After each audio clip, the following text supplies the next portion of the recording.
এই ভিডিওর মধ্যে জানবো যে ঋণের জন্য আবেদন করলে ঋণটিকে প্রত্যাখ্যান কেন করা হয় এবং ঋণের জন্য আবেদন আপনি সঠিকভাবে কিভাবে করতে হবে। তো বন্ধুরা, আজকের ভিডিওটা পুরোটাই দেখলে আপনারা যারা অনলাইন থেকে লোন নিতে চাচ্ছেন তারা কিন্তু খুব সহজ মাধ্যমে এখানে ঋণ গ্রহণ করতে পারবেন এবং আবেদন করার সাথে সাথেই পেমেন্ট পেয়ে যাবেন, কোনো প্রকার প্রত্যাখ্যান করা হবে না। দেখুন, আমরা অলরেডি ফিনক্যাশ অ্যাপ্লিকেশন নিয়ে অনেকগুলো ভিডিও তৈরি করেছি, যারা দেখেননি তারা সেই ভিডিওগুলো চ্যানেলটিকে ভিজিট করে দেখে নেবেন। এখানে আসার পর অ্যাপচেক এবং হচ্ছে যে এগুলোকে আপনি অ্যালাউ করে দিবেন। অ্যালাউ যখন আপনি করে দিবেন, এখানে দেখুন অ্যাপ্লাই নাও বলে অপশন পাবেন আপনি। ওকে, আপনি যদি নতুন হয়ে থাকেন ঋণের জন্য, আপনাকে অ্যাপ্লাই করার জন্য এখানে অ্যাপ্লাই বলে অপশনটি এনেবেল থাকবে। এখানে বিলিং বলে অপশন আছে, এখানে যখন আপনি ক্লিক করবেন আপনাকে বলা হবে যে আপনি আপনার ফোন নাম্বারটি দিন এবং ভেরিফিকেশন কোডটি আপনি এখানে দিয়ে দিন। তো এখন আমরা আমাদের ফোন নাম্বারটি এখানে বসিয়ে দিব। তো আমাদেরকে কিন্তু একটি কোড দিয়ে দিল, তারপর আমরা কন্টিনিউয়ে ক্লিক করলাম। এখন আপনারা এখানে দেখতে পাচ্ছেন আমাদের কিন্তু অলরেডি এখান থেকে ঋণ আমরা গ্রহণ করেছি। তো সেটা আমি যদি আপনাদেরকে দেখাই, বিলিং বলে অপশনে আসুন। আসার পর দেখুন আমাদের এখানে 2500 টাকা অ্যামাউন্ট আমরা অলরেডি নিয়েছি। রিকোয়ারমেন্টে যদি আমি ক্লিক করি, সেক্ষেত্রে এই ঋণটি ওনারা বলবে যে আমাকে হচ্ছে যে পরিশোধ করার জন্য। তো ঋণের হচ্ছে যে টাকা আমাকে ওনারা দিয়েছিল মাত্র 2100 টাকার মতো, আর ওনারা হচ্ছে যে ঋণটি চাচ্ছে আমার এখানে 2500 টাকার মতো।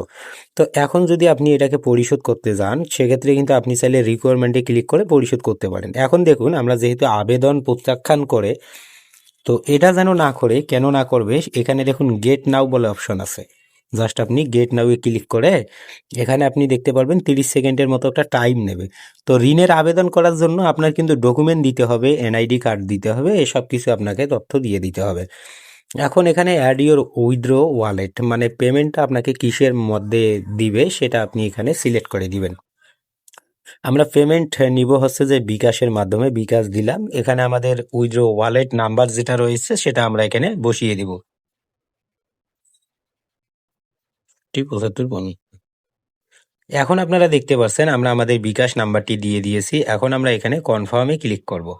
তো দেখুন, কনফার্মে যখন আপনি ক্লিক করবেন তখন আপনার কাছে এমন একটা পেজ চলে আসবে এবং আপনি হচ্ছে যে অ্যাপ্লিকেশন হ্যাজ বিন সাবমিটেড বলে অপশন চলে এসেছে। এখন আপনি চাইলে এই যে গেট নাও বলে যে অপশন আছে এখানে ক্লিক করবেন, আবারও কনফার্মে ক্লিক করে কনফার্ম করে দিবেন। তারপর এখানে আবারও গেট নাও এ ক্লিক করবেন। তো এখানে দেখতে পারবেন আপনি সর্বোচ্চ 2 থেকে 3টা ঋণের জন্য এখানে আপনি আবেদন করতে পারেন। বন্ধুরা দেখুন, আমরা কিন্তু ঋণের জন্য অলরেডি আবেদন আবার নতুন করে করেছি। আর রিকোয়ারমেন্টে ক্লিক করে আপনাকে ঋণটা পরিশোধ করার জন্য এখানে কনফার্মে ক্লিক করুন। বিকাশে যদি আপনি পরিশোধ করতে চান, এখানে আপনি বিকাশটিকে সিলেক্ট করে কনফার্মে ক্লিক করে দিবেন। যখন আপনি বিকাশ সিলেক্ট করে কনফার্মে ক্লিক করবেন, তখন আপনি এখানে দেখতে পারবেন একটি বিকাশ নাম্বার দেওয়া রয়েছে। এই নাম্বারটি কপি করে আপনার যে ঋণের অ্যামাউন্টটি রয়েছে সেটা আপনি সেন্ড করে দিবেন।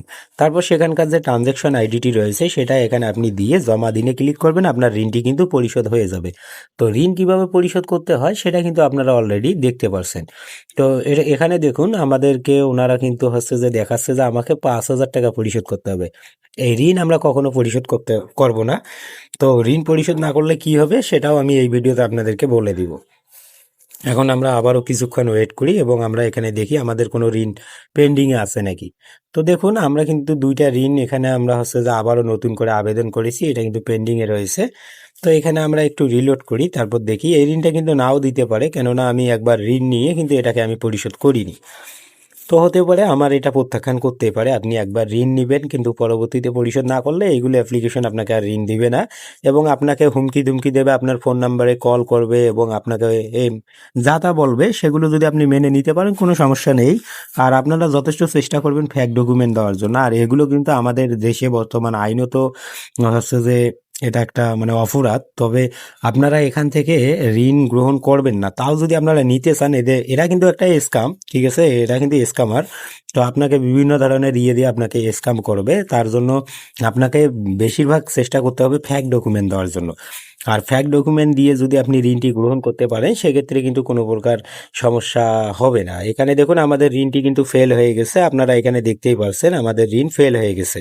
তো এই ঋণটি ফেল হওয়ার একটাই কারণ আমরা হচ্ছে যে অলরেডি ঋণ নিয়েছি কিন্তু আমরা পরিশোধ করিনি। তারপরেও আপনারা এখানে দেখতে পারছেন আমাদের কিন্তু কোনো সমস্যা হয়নি। এখন অনেকেই বলতেছেন ভাই আমি এখানে ঋণ নিয়ে বিপদে পড়ছি। ভাই কোনো বিপদেই নাই। আপনাকে 7 দিন অন্তর আপনাকে একবার ফোন দেওয়া হবে, ফোন দিয়ে বলবে যে আপনি ঋণটা পরিশোধ করেন, এটা ওটা আপনাকে বলবে। আপনি হচ্ছে যে বলে দিবেন যে আপনাদের অফিসের ঠিকানা দিন, আমি অফিসে গিয়ে আপনাদের ঋণটা দিয়ে আসবো। তখন ওনারা বলবে যে আপনারা অ্যাপ্লিকেশনে ঋণ নিয়েছেন, আপনি অফিস কেন যাচ্ছেন, এগুলো আর কি বলবে। তো কোনো ভয়ের কিছু কারণ নাই, আপনাকে কিছুই করবে না, ওনারা কিছুই করতে পারবে না, কারণ ওরা হচ্ছে যে স্ক্যামার। তো এটা নিয়ে আপনাকে কোনো টেনশনই করা লাগবে না। আপনি যদি কোনো রকম এদের কাছ থেকে ঋণ নিতে পারেন সেক্ষেত্রে কিন্তু আপনাকে পরিশোধ করা লাগবেই না। আশা করি বুঝতে পারছেন। এখন দেখুন আর কোনো পেন্ডিংয়ে নেই, সবগুলো আমাকে ফেল করে দিয়েছে, কারণ আমি পরিশোধ করিনি, তাই কিন্তু আমাকে এটা ফেল করে দিয়েছে। এখন বেশিরভাগ লোকেই বলে যে ঋণ প্রত্যাখ্যান কেন করা হয়। ঋণ প্রত্যাখ্যান না করার জন্য আপনাকে সর্বপ্রথম ঋণে আবেদন করার আগে আপনাকে কি করতে হবে, অনলাইন সার্ভিসে একটা অ্যাকাউন্ট ক্রিয়েট করে এখানে আপনি ক্লিক করে দিবেন। যখন আপনি অনলাইন সার্ভিস নেবেন তখন এখানে দেখুন একটা নাম্বার দেওয়া রয়েছে। এই নাম্বারটা কিন্তু হচ্ছে কি ইমো নাম্বার। এই নাম্বারটি কপি করে আপনি ইমোতে গিয়ে সার্চ করবেন। সার্চ করলে হচ্ছে যে অনারের সঙ্গে সরাসরি কথা বলবেন এবং আপনি কথা বলে বলবেন যে আমি এই নাম্বার দিয়ে অ্যাকাউন্ট ক্রিয়েট করেছি, আমি ঋণের জন্য আবেদন করব, তো আমার ঋণটি যেন প্রত্যাখ্যান করা না হয় আর আমি ঋণটি সঠিক সময় পরিশোধ করবো। এভাবে আপনি বলবেন, বলার পরে আপনি হচ্ছে যে গিয়ে কি ঋণের জন্য আবেদন করবেন। তখন কিন্তু আর এরা প্রত্যাখ্যান করবে না, তখন আপনি খুব সহজ মাধ্যমেই কিন্তু আপনি ঋণটি নিয়ে নিতে পারবেন। তো এই হলো আমাদের আজকের ভিডিও, যেটা আমি আপনাদেরকে দেখালাম যে কিভাবে আপনি ঋণ নেবেন, ঋণ যেন প্রত্যাখ্যান না হয়। ঋণ প্রত্যাখ্যান না হওয়ার জন্য আপনাকে সর্বপ্রথম কি করতে হবে, অনারের সঙ্গে কন্ট্যাক্ট করে তারপরে আপনি ঋণের জন্য আবেদন করবেন। তবে শেষমেশ একটি কথা বলতে চাই, আপনারা এই ধরনের থার্ড পার্টি অ্যাপ্লিকেশন থেকে ঋণ কখনোই নেবেন না। আর আপনারা যদি আমাদের অবাধ্যে যদি নিতে চান সেক্ষেত্রে আপনারা নিতেই পারেন নিজ দায়িত্বে, এর জন্য আমার চ্যানেল কোনো দায়ী নয়।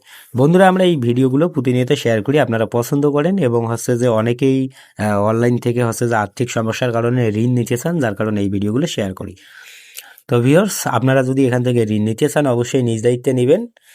আর আমি মনে করি যে এইগুলো অ্যাপ্লিকেশন থেকে ঋণ নেওয়ার চেয়ে না নেওয়াটাই অনেক ভালো হয়। সো আজকের ভিডিওটা এতটুকুই রাখবো। যদি ভিডিওটি ভালো লাগে অবশ্যই ভিডিওতে লাইক দিবেন। চ্যানেলে নতুন দর্শক হলে অবশ্যই সাবস্ক্রাইব করে আমাদের সাপোর্ট করবেন। ধন্যবাদ সবাইকে, ভালো থাকবেন।